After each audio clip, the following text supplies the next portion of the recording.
Bismillahirrahmanirrahim.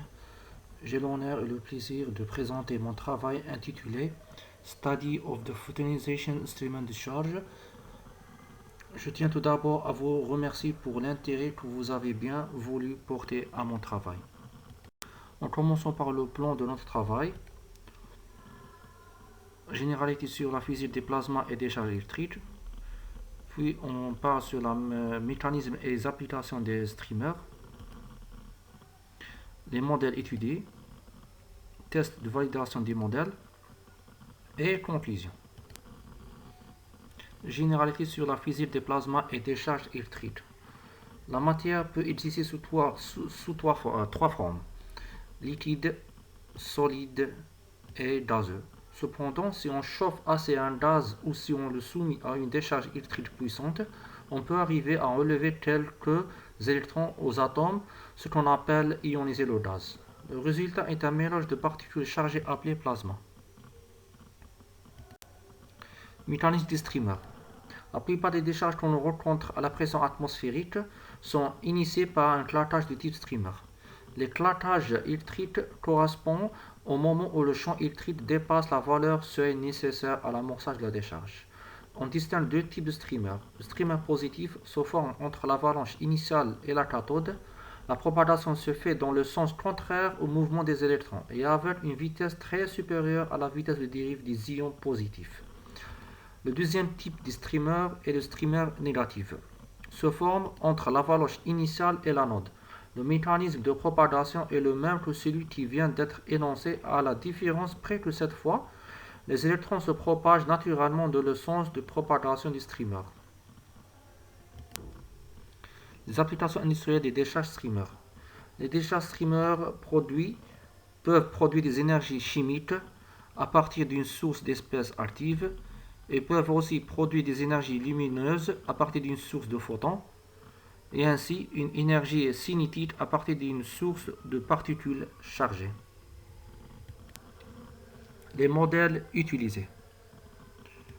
Dans les décharges hors équilibre, les particules créées par photoionisation et par l'effet de photoélectrique participent à la propagation des streamers positifs. Dans l'air, il est possible d'exciter l'azote moléculaire qui en se désexcitant émet un photon suffisamment énergétique pour ioniser les molécules d'oxygène. Pour rendre compte de ce phénomène dans un code numérique, les méthodes habituellement utilisées sont coûteuses en termes de calcul. Très souvent, une méthode d'intégration directe est utilisée. C'est le modèle intégral classique de la photoionisation dans l'air. Dans le modèle utilisé par Zeneniak, pour la photoionisation dans l'air, on considère deux petits volumes V1 et V2 séparés par une distance. Cette équation représente le nombre de photoionisation, SPH, c'est le nombre de paires d'ions électrons produits par seconde, au point V2, dû à la source émettante de la photoionisation au point V1. I est l'intensité intégrale de l'émission du volume V1. M représente la formule suivante. Dans ce cas, la résolution de cette équation ou un point particulier nécessite un calcul d'intégration sur l'ensemble du volume de la décharge. De ce fait, ce calcul est coûteux en temps de calcul pour les simulations en 2D. Afin d'éviter le calcul d'une intégration sur l'ensemble du domaine d'étude, deux différentes approches ont récemment été proposées. La première approche a été proposée récemment par Lakeol. Ces auteurs ont proposé une nouvelle approche permettant de remplacer le calcul de l'équation du modèle classique de photoionisation avec une solution d'un ensemble des équations différentielles de Helmholtz. Pour le modèle 2 exponentiel, on prend g égale à 1 et 2. Pour le modèle Helmholtz à 3 exponentiel, on prend g égale à 1 et 2 et 3. La deuxième approche a été testée par Jamoun et Hall et démontrée par Sidu et Hall. Elle est basée sur des approximations du premier ordre, aussi appelées approximation d'Eddington, et du troisième ordre, ou méthode SP3, de l'équation du terme source de la photoionisation.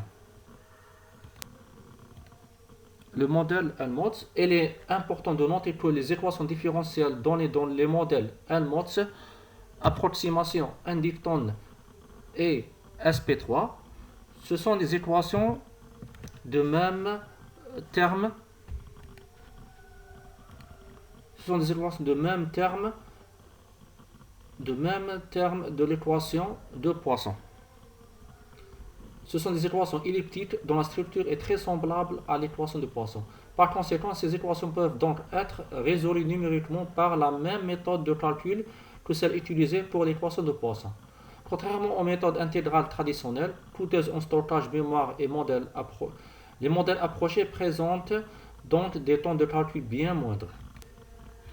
Pour la validation des modèles, un cas simple d'une source de photoionisation de forme gaussienne est utilisé pour comparer les modèles étudiés avec le modèle intégral proposé par Zillignac.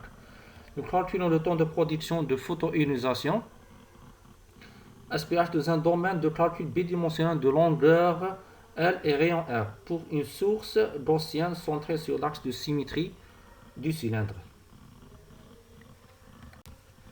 Test de validation du terme source.